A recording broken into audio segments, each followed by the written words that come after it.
आया तोहफा गया वो भी आप लोग याद रखना चाहिए। మరి ఈ రకంగా అక్క చెల్లెళ్ళు అన్ని విషయాలు అర్థం చేసుకున్నారు। మీరేం రంది పడకుండ్రి, మళ్ళీ మన కేసీఆర్ వస్తాడు, మన ప్రభుత్వం వస్తది, మన గజ్వేల్కు మన కళ మనం తెచ్చుకుందాం। మనకు మంచి చేసిన కేసీఆర్ కు మనం అండగుండాలనా వద్దా? కష్టం వచ్చినప్పుడు నిలబడేటోడే ఆత్మీయుడు। కష్టం వచ్చినప్పుడు మనకు అన్నం పెట్టినోళ్ళను మనం దలుచుకోవాలి, మనం నిలబెట్టుకోవాలి। కొంతమంది దొంగలు ఈ గజ్వేల్ల నిన్నటిదాకా మంచిగా పందికొక్కులు లెక్క తిన్నారు, పదవులు తీసుకున్నారు। ఇప్పుడు కేసీఆర్ కు జరంత కష్టం రాగానే దుంకుతున్నారు, కప్పలు దుంకినట్టు। ఆ కొడుకుల సంగతి చెప్పాలి మనం।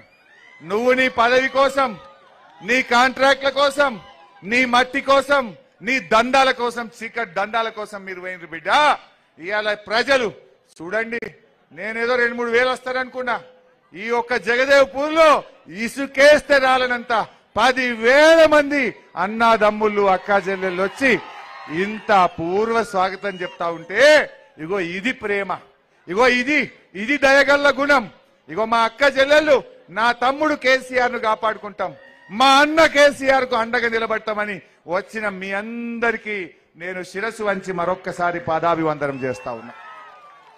మీ ప్రేమ, మీ ఆదరణ ఇప్పుడు